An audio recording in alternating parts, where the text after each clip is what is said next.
Bonjour tout le monde, ici Marie, j'espère que vous allez tous et toutes très bien. Alors la vidéo d'aujourd'hui portera sur le planeur que je me suis fait pour moi personnellement. J'espère qu'il pourra vous donner des idées. J'estime que c'est bien de prendre des idées sur plusieurs personnes. Comme ça, nous, on peut faire notre propre planeur de quelque façon que ce soit fait à l'ordinateur, soit fait à la main, soit colorié, soit de plusieurs façons que ce soit à partir du moment où on se sent à l'aise avec. Donc, moi, cette année, j'ai décidé d'en faire un à moi avec mes besoins et il me correspond plus. Je sais qu'il va évoluer au long de l'année, c'est à pratiquer avec lui que je vais voir ce qui me manque, voir ce qui est inutile. Vous pouvez tout à fait me donner des idées également. Allez, c'est parti. Donc, j'en ai deux, comme vous pouvez voir. Je vais vous faire voir sur celui-ci et je vais vous expliquer pourquoi il y a celui-ci aussi. Alors, j'ai tout réuni sur mon gris. Vous voyez, j'ai mis un petit onglet. Ce petit onglet-là, à partir d'ici, le planeur ira dans le rose. Mon rose, si vous vous souvenez, il me sert toujours pour mes budgets mensuels. Mais là, eh bien, ça faisait beaucoup. Donc, je pense que je vais partager avec tout ce qui est préparation, le budget annuel, les provisions sur charge, mes épargnes, mon suivi de santé. Il sera dans celui-ci et les 12 mois de l'année seront dans le rose. Donc voilà. Maintenant, je vais vous zoomer. Je peux éventuellement vous faire voir. Donc celui-ci à l'extérieur, c'est le même mais en gris. Je vais en commander certainement un troisième, un bleu, pour que ce soit encore plus catégorisé. Donc l'extérieur, le voici, il est aimanté. Moi, je le trouve très joli, très simple. Donc, il me convient tout à fait. C'est pour ça que je veux en commander un troisième. Donc là, c'est un planeur tout à fait classique. Donc, on peut mettre des cartes. Là, une carte avec un mémo. Des feuilles derrière. Il y a de quoi accrocher un crayon. Et là, rien, par contre. Mais rien ne nous empêche de mettre une feuille et de la coller. Donc voici, donc je vais vous zoomer pour que vous puissiez bien voir si c'est possible. Ouais, on va peut-être obligé d'être laissé comme ça. Donc ça, c'est mon budget planeur. Donc en premier, j'ai mis le suivi santé.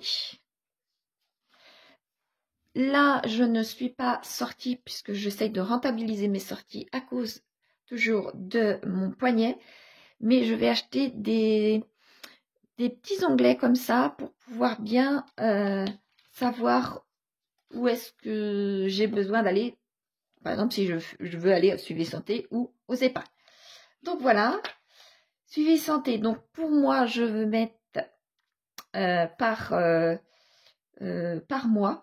J'espère que je vais avoir assez de place dans chaque case. Puisque là, je pense que ça risquerait d'être juste. Si au pire, je vois que c'est vraiment juste, je mettrai ça sur 2 feuilles. Et je pense, ou sur 3 feuilles. Et je pense que ce sera plus lisible. Donc là, ce sera tout simplement pour gérer les rendez-vous. Parce que lorsque je fais mon pointage entre la CPAM et ma mutuelle, il faut que je retourne sur mon agenda quand est-ce que j'ai été et où est-ce que j'ai été au niveau des médecins. Et quelquefois, j'oublie de noter tout simplement. Donc, cette feuille-là sera pour les rendez-vous, pour bien récapituler les rendez-vous. Et les montants qui correspondent. Et donc, par voie de conséquence, les remboursements de la CPAM. Les remboursements de la CPAM avec ce qui correspondra automatiquement. et les remboursements de ma mutuelle, tout simplement. Donc, il y aura un autre onglet pour le suivi des épargnes. Alors, le suivi des épargnes avec la date, la désignation, le montant mensuel et les objectifs que je veux mettre pour mes suivis des épargnes, tout simplement. Donc ça, c'est les épargnes, vous savez, que je retire tous les mois. Pareil, lorsque je retire de l'argent pour mes enveloppes mensuelles. Et là, je fais la même chose pour mes épargnes. Donc, c'est ça. Et j'ai plusieurs comptes épargne. Donc là, j'en ai mis 5, mais vous pouvez en mettre 3 ou 4, comme vous voulez. Donc, c'est la même chose. Donc, la désignation avec les épargnes, les comptes épargne, avec leur nom, leur montant en début d'année, les versements que je mets mensuellement et le montant prévu, puisque chaque livret a une désignation bien précise pour chacun. Comme pour certains, c'est pour mon livret pour les coups durs, pour d'autres, c'est pour mon apport pour la maison, un autre, c'est pour les travaux pour la maison, que je ne vais pas faire de prêt, mais autofinancé. Voyez, donc c'est pour ça. Et maintenant, on peut passer au budget à proprement dit. Donc, le budget annuel. Pour le budget annuel, j'ai la provision sur charge et après, vous allez voir le budget annuel avec toutes les dépenses prévues. Donc, ma checklist, j'ai fait plusieurs fois dans l'année, soit sur papier, soit à mon téléphone, ce qu'il fallait que je mette pour ma provision sur charge et à chaque fois, eh bien, comme c'est sur papier volant, ça disparaissait. Donc là, j'ai décidé de faire une checklist, tout simplement. Donc, de façon tout à fait la plus simple, la catégorie et la désignation. Par exemple, impôt et la taxe des poubelles. Vous voyez, le plus simple possible. Pas forcément en 2023, mais celle qui m'arrive dans la tête. Donc, moi, ce que j'aurais pu mettre, voilà, pour la taxe poubelle, mais vous allez voir, pour la 2024, j'ai préparé aussi.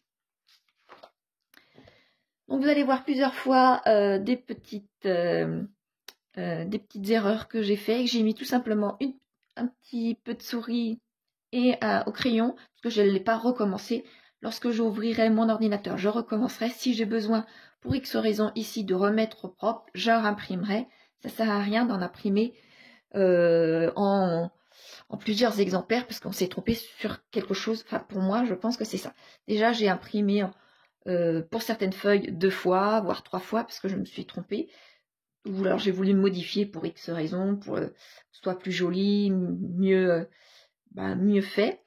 Donc là, j'ai juste mis un petit coup de souris et écrit. Donc les provisions des dépenses, c'est tout simplement la désignation. Comme là, je peux dire au mois d'août, il y a la taxe poubelle lorsqu'on est propriétaire dans ma région. Moi, là, je suis locataire pour l'instant, donc, eh bien, je n'ai pas cette taxe poubelle-là, mais elle ira dans les années suivantes. Donc, je l'ai fait sur 3 feuilles, parce que j'ai tendance, moi, à écrire gros devant la caméra, et comme c'est une feuille A5, et celle-ci aussi, je préfère travailler sur des feuilles A5, eh bien, je me force à écrire pas très, très gros, mais là, je vais pouvoir écrire au moins 3 lignes, donc ça me convient bien, et je l'ai fait sur 3 feuilles. Donc là, août et septembre, octobre, novembre. Voilà. Je mets à chaque fois le montant qui correspond. Et mois par mois, après, je vais faire le total de chaque mois que je vais reporter là. Et par conséquent, je vais voir si c'est à peu près égal, si je laisse comme c'est, ou alors vaut mieux lisser sur l'année. Les provisions sur charge sont faites dans le but de lisser sur l'année, justement, puisque il y a je ne sais pas, pour celles qui ont un contrôle technique tel mois, par exemple là, le mois d'avril, et qu'elle se doute que le contrôle va être mauvais, la voiture ne va pas passer au contrôle. Donc, eh bien, il faut prévoir certaines dépenses pour le mois de mai et pour le mois de juin et la contre-visite. Voilà, vous voyez, ou alors, eh bien, des vacances pour les personnes qui veulent partir février ou mars, et puis juillet, août. Donc, ça fait beaucoup, beaucoup de dépenses. Et autant les prévoir pour la location des skis ou le forfait ou la location tout simplement des logements. Voilà. Il y a beaucoup de choses, moi, que je mets dans mes enveloppes en prévision, mais certaines personnes peuvent payer en une seule fois ou en 3 fois, et donc du coup iront dans les prévisions, les prévisions sur charge. Là, c'est là qu'on peut voir les disparités. Et on peut aussi, juste pour se faire une idée, des provisions par catégorie. Donc là, la catégorie, par exemple, vacances, été comme hiver, ou même si vous voulez séparer les deux sortes de vacances, ou vacances et week-end, et voiture. Moi, j'en ai fait 4 catégories, donc je verrai ce que j'ai comme catégorie. Ça peut être les vacances, par exemple, tout simplement mettre ça dans les loisirs et regrouper toutes sortes de loisirs. La voiture et la maison, voyez, l'entretien de la maison pour ceux qui ont des chaudières, ou pour des personnes qui ont envie de faire installer une piscine, eh bien ça va être la piscine, voyez, ce genre de choses-là. Et on sait à peu près la catégorie qui coûte la plus cher, mais c'est juste pour information, hein. Et après avoir tout bien préparé, on va sur les provisions sur charge. Donc les désignations. Et à l'année, combien ça nous coûte? Après, il n'y a plus qu'à diviser par le nombre de mois qu'on a besoin. Et voilà, et on fait la totalité. Et on le sait ici, la dernière case, combien il faut mettre par mois pour pouvoir faire cette provision de charge pour tout. La checklist pour l'année 2024, mais je sais que ce sera pour la 2025 également. Après, pour pouvoir préparer mon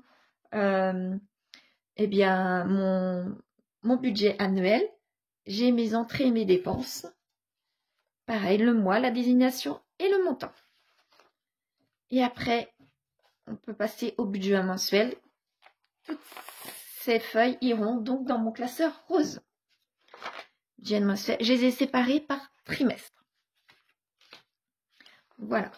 Donc, alors, mon budget mensuel, j'ai mis 4 cases pour les entrées avec le total ici.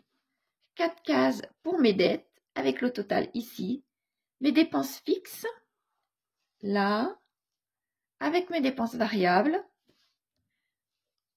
que je fais la soustraction avec mes enveloppes, qui sont ici, pour pouvoir me donner mes épargnes, le montant de mes épargnes. Et la totalité doit arriver au budget 0. Comme l'année dernière, mais je l'ai fait à mon idée à moi. Donc là, comme je vous ai fait voir quelques fois que je faisais en brouillon, c'était vraiment sur feuille de brouillon pour le choix de mes billets. Donc là, j'ai tout simplement décidé cette année de les mettre bien proprement pour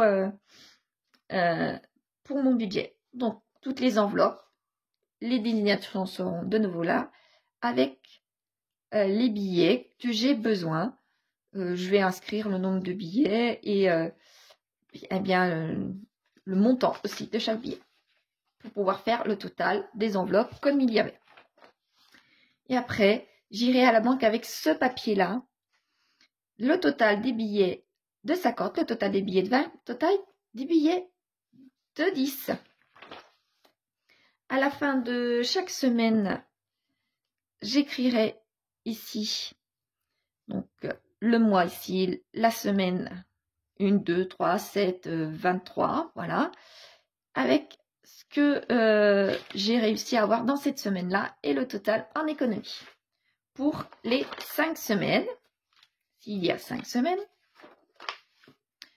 mon bilan par semaine de l'alimentation d'entretien, voilà, comme ce que j'avais écrit là, et la totalité.